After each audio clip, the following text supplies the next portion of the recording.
왜 우리 주님께서 12제자를 세우셨을까? 마태복음 9장 37절 38절입니다. 시작. 이에 제자들에게 이르시되 추수할 것은 많되 일꾼은 적으니 그러므로 추수하는 주인에게 청하여 추수한 일꾼들을 보내어 주소서 하라 하시니라. 추수할 것은 많되 추수할 일꾼이 부족하다, 추수할 일꾼이 없다 이러는 거예요. 우리 주님께서 이 땅에 오신 목적을 우리가 분명히 이해하지 아니하면 이 말씀을 충분히 이해하는데 한계가 있어요. 우리 주님은 이 땅에 왜 오셨습니까? 항상 제가 강조하는 것은 십자가의 예수님과 말씀의 예수님을 우리는 절대 잊지 말자고 항상 강조를 하고 있지요. 십자가의 예수님은 유월절 어린 양이 되어서 우리를 죄에서, 즉 아담의 원죄로부터 우리를 구원하기 위해서 십자가의 예수로 오셔서 반드시 피를 흘리고 유월절 어린 양이 되어야 하는 그런 십자가의 예수님과, 두 번째는 죄에서 구원받은 그의 백성들에게 언약의 말씀을 주어서 그 생명의 말씀을 따라 천국으로 인도하게 하기 위해서 우리를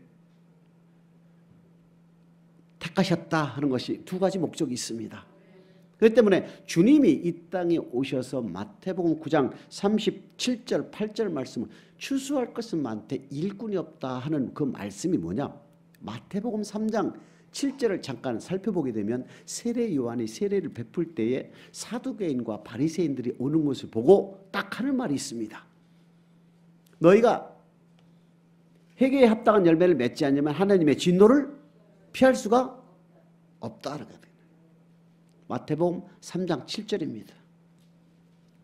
시작. 요한이 많은 바리새인과 사두개인이 세례 베푸는 데 오는 것을 보고 이르되 독사의 자식들아 누가 너희를 가르쳐 임박한 진노를 피하라더냐.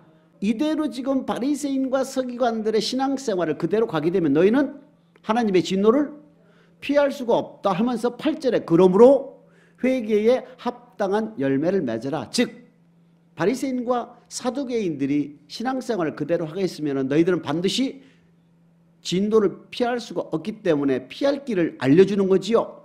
이 두 문장을 합치면 어떻게 됩니까? 바리새인과 사두개인들이여 너희는 회개에 합당한 열매를 맺지 아니하면 결단코 하나님의 진노를 피할 수가 없다 이렇게 되는 거예요. 바리새인과 사두개인들, 바리새인과 서기관들의 신앙 형태를 보고 그들에게 말씀을 주지만 그들은 절대 예수님의 말씀을 듣지 아니했다 이겁니다. 마태복음 15장에 보게 되면 마태복음 23장에 보게 되면은 마태복음 15장에는 장로의 유전과 사람의 계명으로 가르치는 이들은 곧 마태복음 23장 2절에 보게 되면 모세의 자리에 앉았다 이렇게 되어 있습니다. 모세는 신명기 18장 15절 이하에 보게 되면 최초의 선지자지요. 선지자의 자리에 앉았다는 얘기는 하나님의 말씀을 전하는 자리에 앉았던 사람들입니다.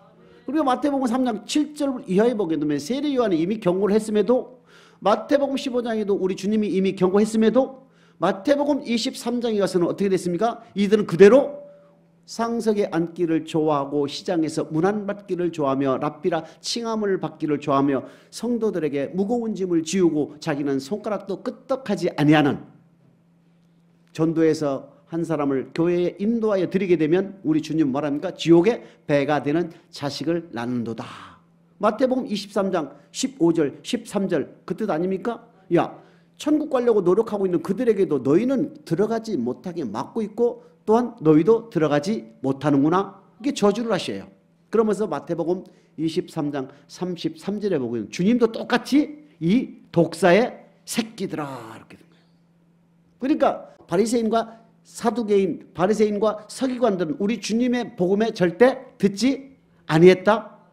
주님의 사역이 끝나는 시점에도 이들은 주님의 말씀을 안 들은 거예요. 이것을 안 주님께서 지금 뭐라고 하십니까?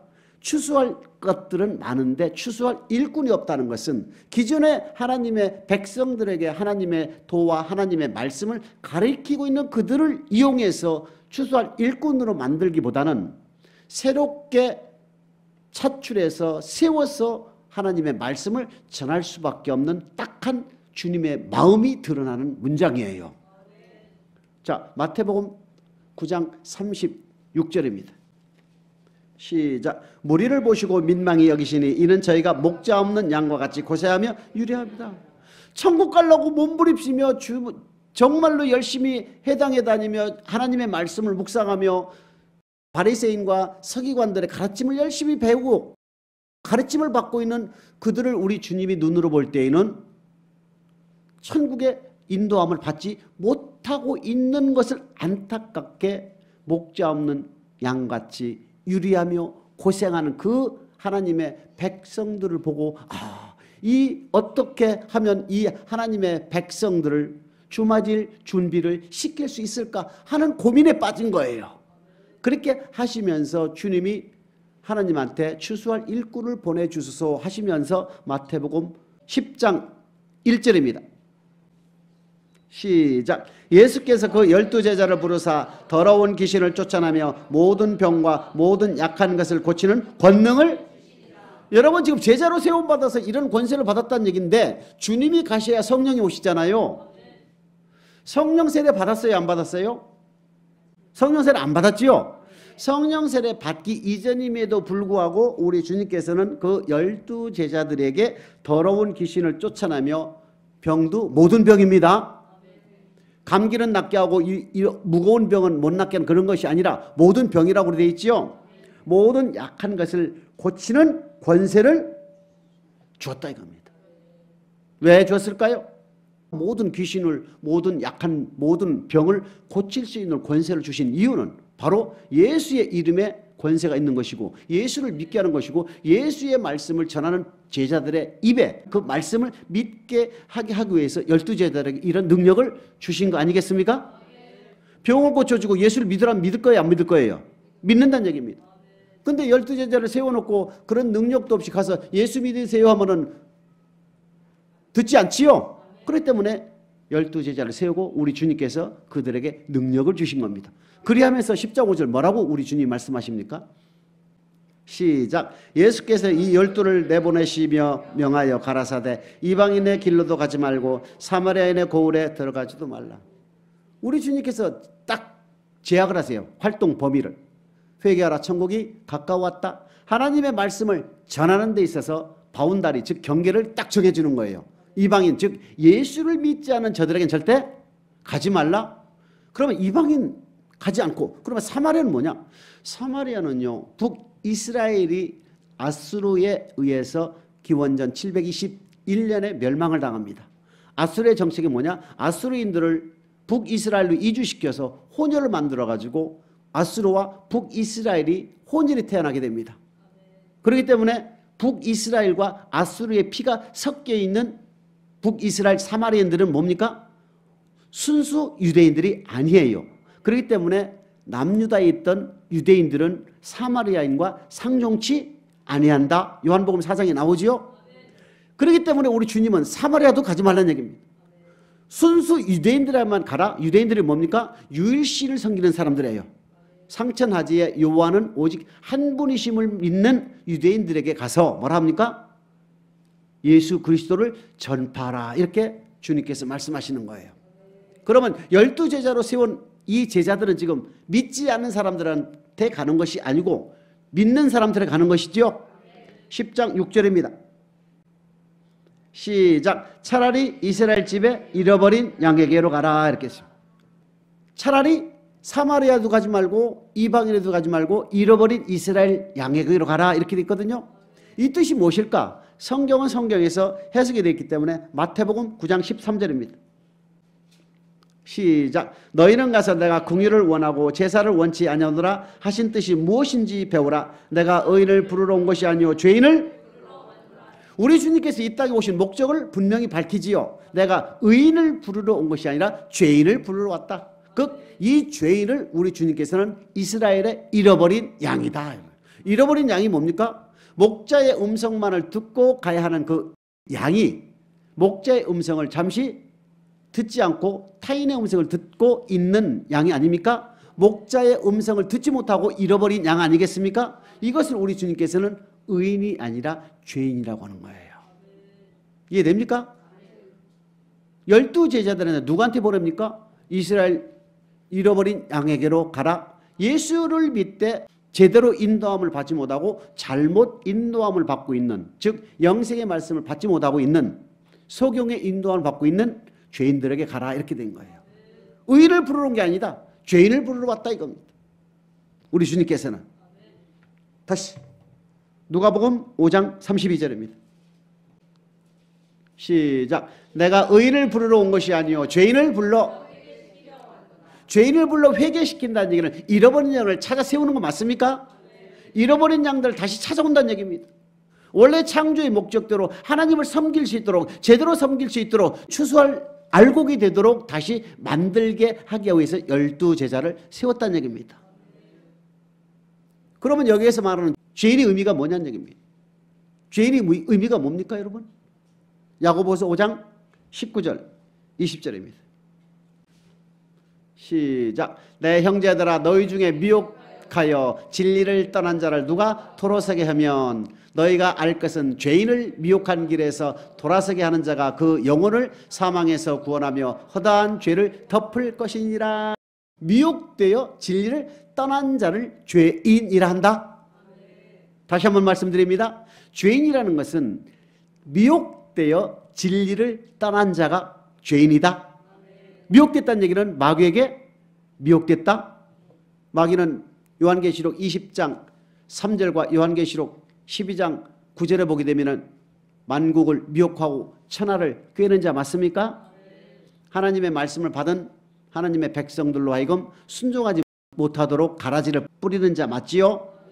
그렇기 때문에 미혹된 자들은 진리에서 떠났다는 얘기는 진리는 뭡니까? 아버지 말씀은 진리지요? 영생의 말씀, 천국으로 인도하여야 할 그 말씀을 믿지 않고 떠난 자를 죄인이라 한다. 왜 그랬습니까? 미혹됐다 이겁니다. 그러면 예수 그리스도를 주로 고백하여 영생의 말씀을 받았다는 얘기 아닙니까? 예수 그리스도를 주로 고백하여 영생의 말씀을 받았는데도 미혹되어 진리를 떠난 자를 죄인이라 한다. 이렇게 정의를 내릴 수가 있지요. 그렇기 때문에 우리 주님은 뭐합니까? 하나님의 말씀을 제대로 받아서 다시 주님의 음성만을 듣고 하는 양들로 세우기 위해서 하나님께서 맡기신 양들을 한 사람도 버리지 않고 죽이지 않고 다 살리기 위해서 12제자를 세워서 그들에게 야 이스라엘 잃어버린 양에게로 가라. 이방인도 가지 말고 사마리아도 절대 가지 말고 잃어버린 이스라엘 집에 양으로 가서 뭐하라고요? 회개하라. 천국이 가까웠다라. 12제자를 세운 목적은 뭡니까? 지금 잘못 믿고 있는 목자 없이 고생하며 유리하고 있는 그의 백성들을 다시 알곡으로 만들기 위해서 12제자를 세웠는데 12제자를 세운 주님께서 사마리아나 이방인도 가지 말고 이스라엘의 잃어버린 양을 찾아 세워서 뭐하라? 회개하라. 천국이 가까웠다라. 이렇게 했습니다. 다시 마태복음 10장 6절입니다. 시작. 차라리 이스라엘 집에 잃어버린 양에게로 가라. 이렇게. 그러니까 오늘날 12제자의 뒤를 이어서 세움을 받은 목사들은 뭐를 해야 됩니까? 하나님의 말씀을 전해야 되는 거예요. 자, 7절입니다. 시작. 가면서 전파하여 말하되 천국이 뭐를 전파하는 얘기입니다. 주님이 세우신 12제자들이 전하는 전파하는 내용이 뭡니까? 누가복음 4장 43절입니다. 시작. 예수께서 이르시되 내가 다른 동네에서도 하나님의 나라 복음을 전하여야 하리니 나는 이 일로 보내심을 입었노라. 우리 주님께서 전하신 말씀은 하나님 나라 복음이었다. 마태복음 22장 16절은 하나님의 도였다. 마태복음 5장 17절에는 모세를 통하여 준 시내산 율법을 완전케 된 율법이었다. 그래 주님께서 하신 하나님 나라 복음을 대신 전하는 것이 12제자들의 세움을 입은 목적이었다는 얘기입니다. 그러니까 사마리아도 가지 말고 이방인에도 가지 말고 차라리 이스라엘 집에 잃어버린 양에게 가서 예수께서 전한 하나님 나라 복음을 전하기 위하여 12제자들이 택함을 입었다 이겁니다. 마태복음 28장 20절입니다. 시작. 내가 너에게 분부한 그 모든 것을 가르쳐 지키게 하라. 볼지어다 내가 세상 끝날까지 너희와 항상 함께 있으리라 하시니라. 그리고 주님께서 마지막으로 구름 타고 승천하시면서 제자들에게 말합니까? 또 당부하시는 거예요. 내가 너희에게 분부한 모든 것이 뭡니까? 하나님 나라 복음 아닙니까? 하나님 나라 복음을 너희는 가르쳐 지키게 하라. 그것이 12제자 세운 목적이라는 얘기예요. 참 중요한 말씀 아니겠습니까? 출애굽기 3장 12절입니다. 시작. 하나님이 가라사대 내가 정녕 너와 함께 있으리라. 내가 백성을 애굽에서 인도하여 낸 후에 너희가 이 산에서 하나님을 섬기리니 이것이 내가 너를 보낸 증거니라. 모세를 애굽 땅에 있는 이스라엘 민족들을 인도하기 위하여 보내는데 모세를 보내는 목적이 하나님은 분명하게 말씀하시죠. 이 산에서 나를 섬겨야 하리니, 즉 모세는 이스라엘 백성들로 하여금 하나님을 잘 섬기게끔 하게 하기 위해서 세움을 입었다. 소명을 받았다. 주님께서 12제자를 세운 목적은 주님께서 말씀하신 모든 것을 가르쳐 지키게 하기 위해서 세움을 입었듯이 최초로 선지자로 세움을 받은 모세 또한 하나님을 잘 섬기도록 하게 하는 것이 모세의 소명이었다 하면서 모세에게 우리 하나님께서 당부하는 말씀이 있어요. 신명기 18장 18절입니다. 시작. 내가 그들의 형제 중에 너와 같은 선지자 하나를 그들을 위하여 일으키고 내 말을 그 입에 두리니 내가 그에게 명하는 것을 그가 무리에게 다 고하리라. 이렇게. 하나님의 말씀을 선지자의 입에 두겠다 하는 얘기입니다. 아니 분명히 모세를 하나님께서 보내신 목적은 인도하여 내는 이스라엘 민족들로 하여금 하나님을 잘 섬기게끔 하는 것이 모세의 소명이요 모세의 사명인데 모세가 최초로 세움을 입은 선지자로서 우리 하나님께서는 하나님의 말씀을 모세의 입에 두겠다. 즉 하나님의 말씀만 전하는 것이다. 하나님의 말씀만 전하게 해서 전함을 받은 백성들이 순종하게 되면 하나님을 섬기게끔 되어 있는 거 아니겠습니까? 에스겔서 2장 4절입니다. 시작. 이 자손은 얼굴이 뻔뻔하고 마음이 강팍한 자니라. 내가 너를 그들에게 보내노니 너는 그들에게 이르기를 주 여호와의 말씀이 이러하시다 하라.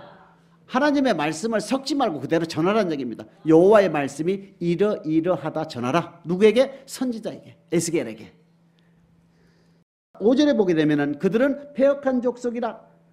듣든지 아니 듣든지 그들 가운데 누가 있는 줄 알지니라.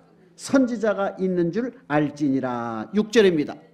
에스겔서 2장 6절 시작. 인자야 너는 비록 가시와 찔레와 함께 처하며 전갈 가운데 거할지라도 그들을 두려워 말고 그 말을 두려워 말지어다. 그들은 패역한 족속이라도 그 말을 두려워 말며 그 얼굴을 무서워 말지어다. 에스겔 선지자에게 우리 하나님 뭐랍니까? 그들이 아무리 무섭다 하더라도 절대 두려워하지 말라. 내가 비록 가시와 찔레에 함께 처하며 전갈 가운데 거할지라도 절대 두려워하지 말라. 이것이 12제자들에게도 동일하게 요구하는 거예요. 마태복음 5장 10절입니다. 시작. 의를 위하여 핍박을 받는 자는 복이 있나니 천국이 저희 것이다. 분명히 의를 위하여 핍박을 말씀에 전하는, 말씀에 순종하는, 말씀을 전하는 선지자들은 주의 종들에게는 반드시 핍박이 있다. 그러나 그 대가는 천국을 준다 이겁니다. 내가 전갈에 처한달지라도 내가 가시와 찔레에 거한달지라도 너는 절대 두려워하지 말라. 너는 내 말로 그들에게 전하되 여호와의 말씀이 이러하다고 전해라. 선지자 모세를 세움을 입은 선지자 모세도 또한 우리 하나님께서 내 말을 그 입에 두었은즉 여호와의 말씀을 절대 섞지 말라 이겁니다. 11절입니다. 12절 시작. 나를 인하여 너희를 욕하고 핍박하고 거짓으로 너희를 거스려 모든 악한 말을 할 때에는 너희에게 복이 있나니 기뻐하고 즐거워하라. 하늘에서 너희 상이 큼이라. 너희 전에 있던 선지자들을 이같이 핍박하였느니라. 우리 하나님이 에스겔에게 뭐라 했습니까?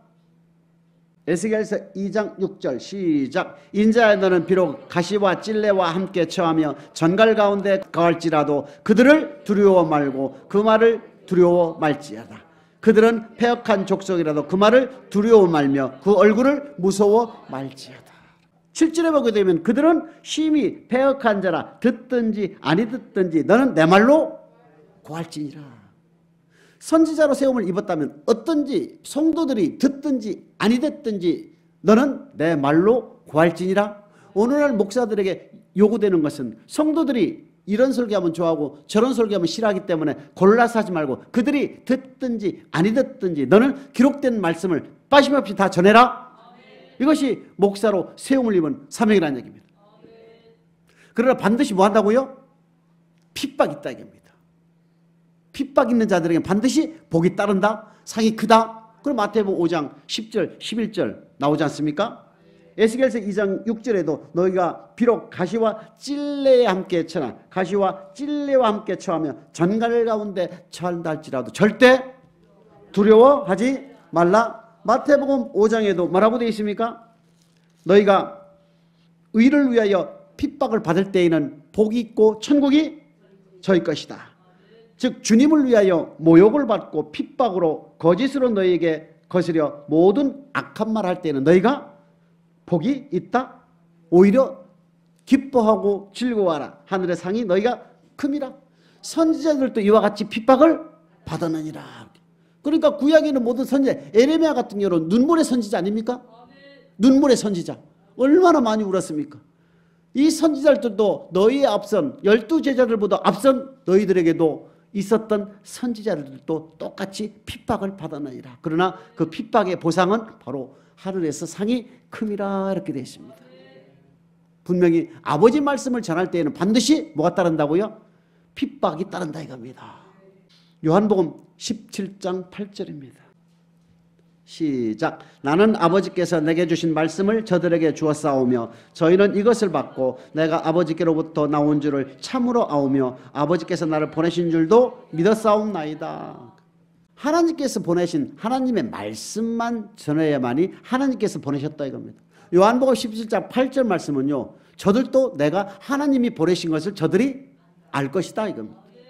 말씀을 전하는 목사가 하나님이 보낸 종인지 마귀가 보낸 종인지를 어떻게 분별합니까? 기록된 하나님의 말씀만 전하면 하나님이 보내신 종이요, 그렇지 않으면 하나님이 보낸 종이 아니다. 그러니까 거짓 선지자를 분별하는 몫은 누구에게 있습니까? 성도들에게 있다는 얘기입니다. 단단한 식물을 먹을 수 있는, 단단한 식물을 먹고 선악을 분별하는 것은 누구들에게 있다? 반드시 성도들의 몫이다 이겁니다. 왜? 그것이 천국과 지옥으로 나눠지는 길이 되기 때문에 그런 거예요. 거짓 선자와 참 선자의 분별을 어떻게 합니까? 하나님의 말씀을 전하면 하나님이 보낸 종이요, 그렇지 않으면 거짓 선자다. 요한일서 4장 1절입니다. 시작. 사랑하는 자들아 영을 다 믿지 말고 오직 영들이 하나님께 속하여나 시험하라. 많은 거짓 선자가 세상에 나왔습니다. 사랑하는 자들아 영을 다 믿지 말라. 이 영은 요한복음 6장 63절에 내가 너희에게 이른 말이 영이요 생명이다. 육은 무익하다. 주님께서 하신 말씀, 내가 너희가 분부한 모든 것을 가르쳐 지키게 할 때 그 지키라는 그 분부한 말씀이 바로 영이라는 얘기입니다. 이미 영들이 많이 나왔다는 얘기는 하나님의 말씀이라고 가정하여 많이 홍수처럼 전파되고 있다. 그 홍수처럼 전파되고 있는 천국의 말씀을 너희들이 다 믿지 말라.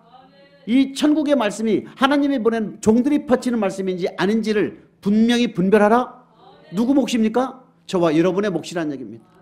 거짓 선지자 말에는 100% 우리는 지옥 가는 것이고, 참 선지자 즉 하나님께서 보낸 종의 말씀을 들으면 우리는 반드시 천국은 마치 제밭에 좋은 씨를 뿌린 사람 같아 반드시 천국으로 인도함을 받는다는 얘기입니다.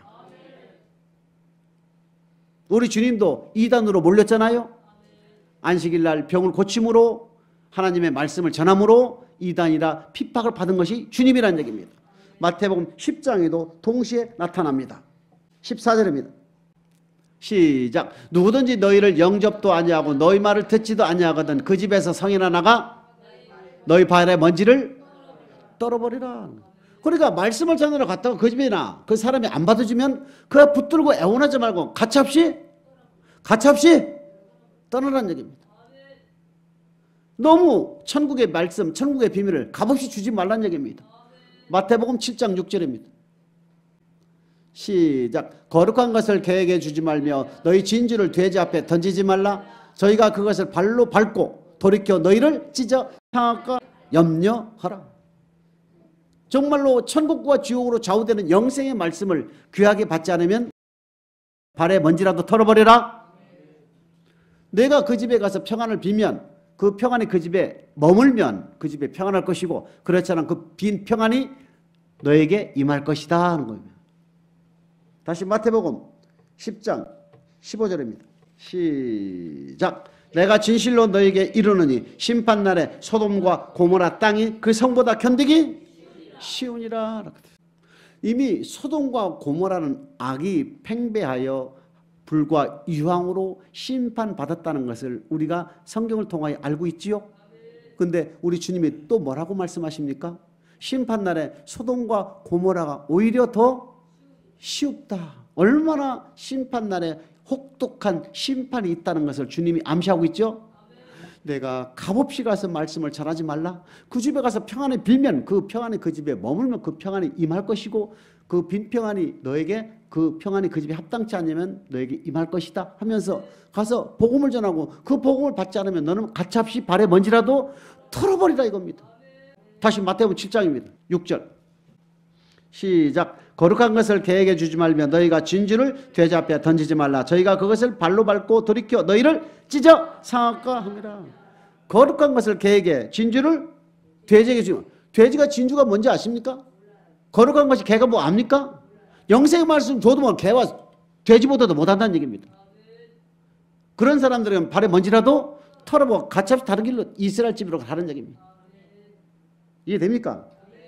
그러면서 16절입니다. 16절 시작. 보라 내가 너희를 보냄이 양을 이리 가운데 보낸과 같도다. 그러므로 너희는 뱀같이 지혜롭고 비둘기같이 순결하라 이겁니다. 양을 이리 가운데 보낸다는 얘기는 뭡니까? 반드시 핍박이 있다. 여러분 이리가 양을 죽입니까? 아니면은 상하게만 하고 맙니까? 죽인다고요.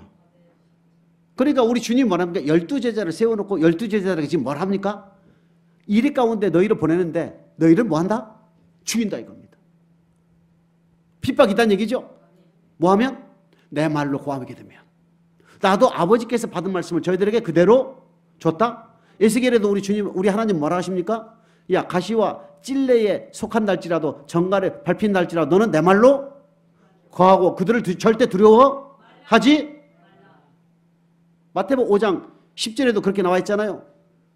의를 위하여 핍박을 받는 복이 있나니 천국이 너희 것이다.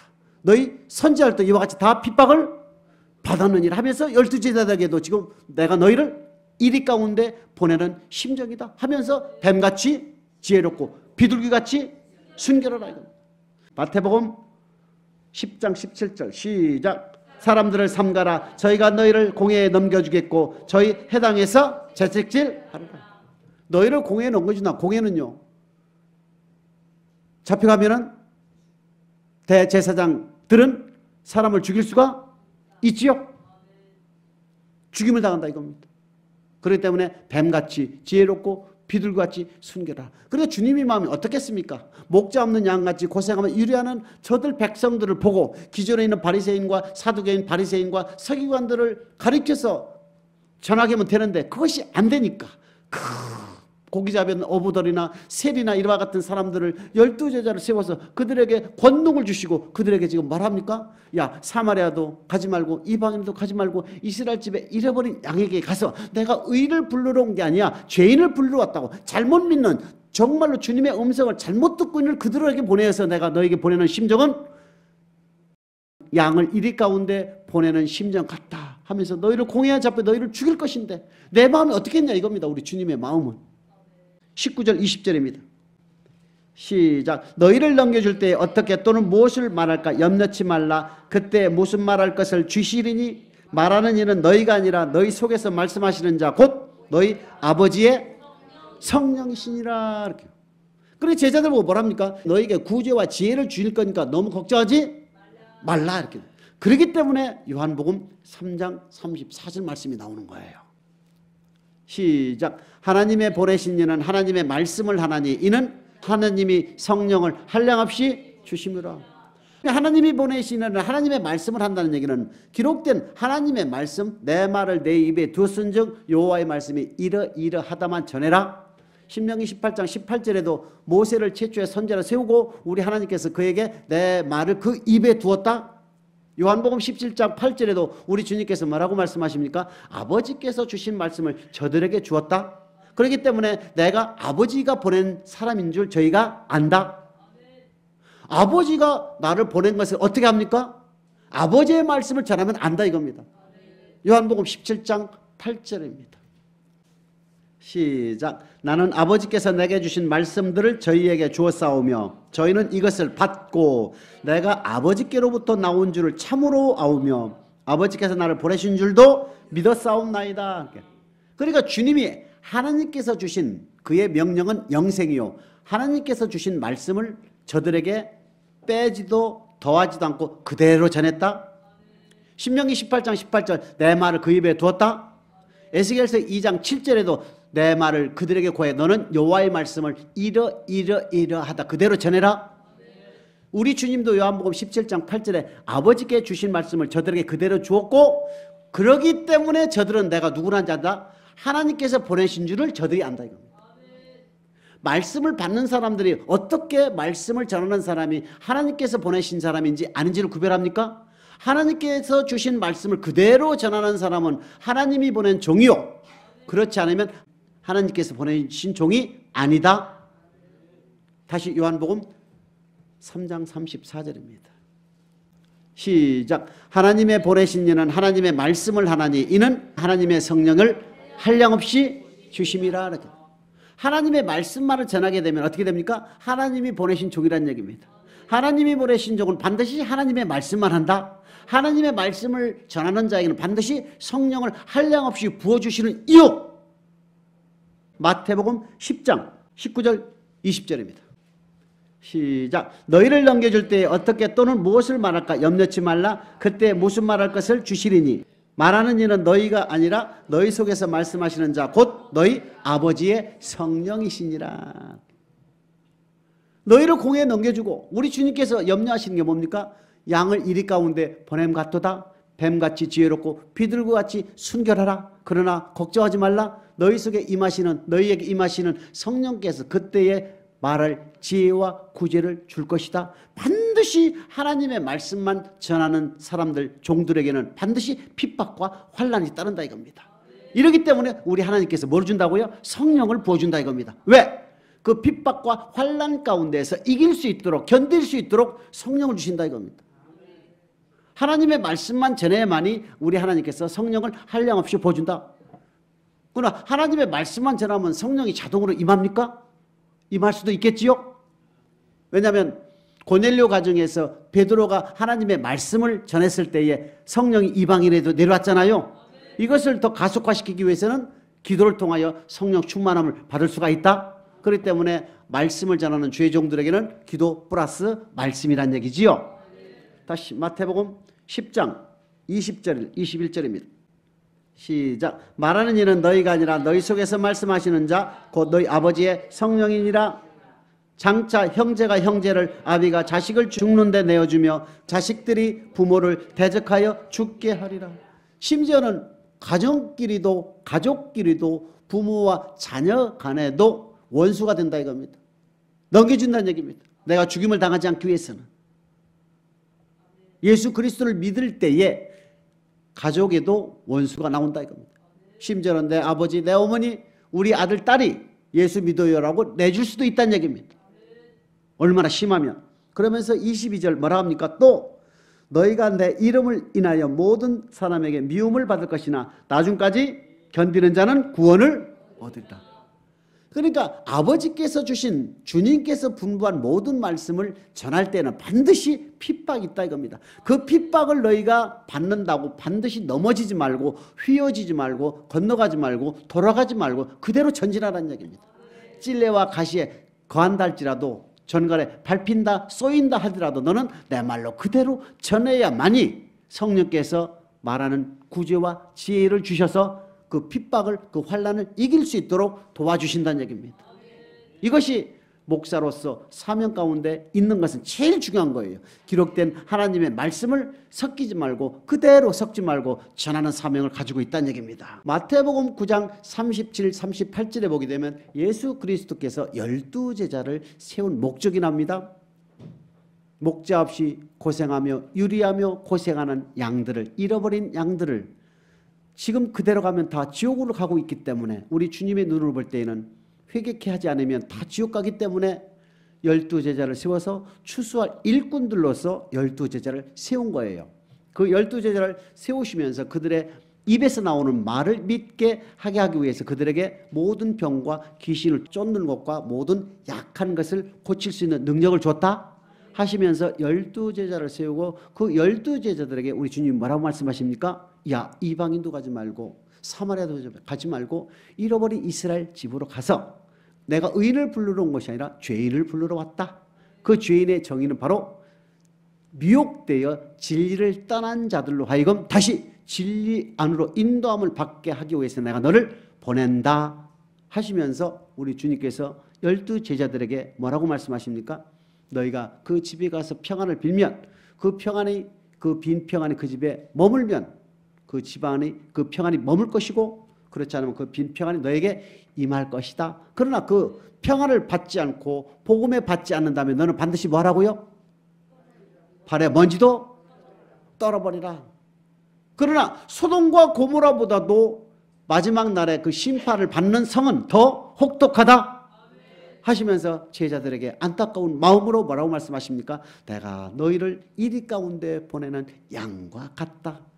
그 이리는 양들을 반드시 죽일 텐데 그러나 너희는 뱀같이 지혜롭고 비둘기같이 순결하게 하여서 핍박을 받으면 반드시 도망을 다녀라 하시면서 마태복음 10장 19절 20절에 우리 주님께서 성령을 반드시 보내주어서 너희가 환난이나 핍박 당할 때 도와줄 것이다.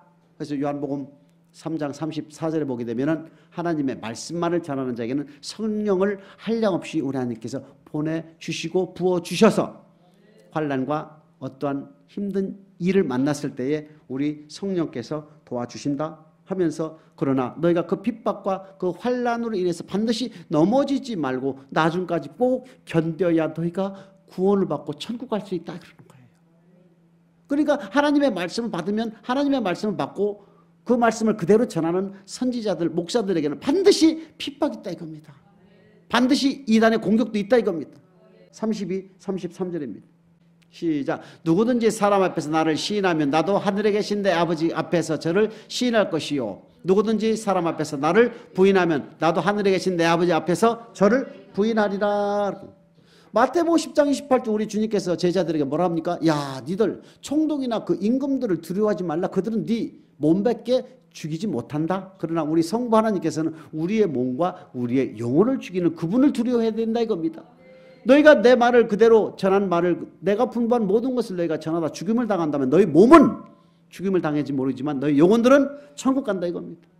그리하면서 제자들에게 마지막으로 세운 목적 중에서 부탁하는 말이 뭡니까? 우리 주님께서 야 너희가 사람을 절대 두려워하지 말고 두려워하는 그들 앞에서 너가 나를 부인하면 내가 천부 앞에서 너희들 이름을 내가 빼서 나도 너희를 모른다 할 것이고 그 핍박과 환난 가운데에도 내 말로 내가 분부한 모든 것을 너희들이 빠지지 않고 가르친다면 너희는 내가 하늘에서 상이 큰다는 것은 당연한 것이고 천부 앞에서 내가 너희의 이름을 불러주겠다 그 뜻이에요.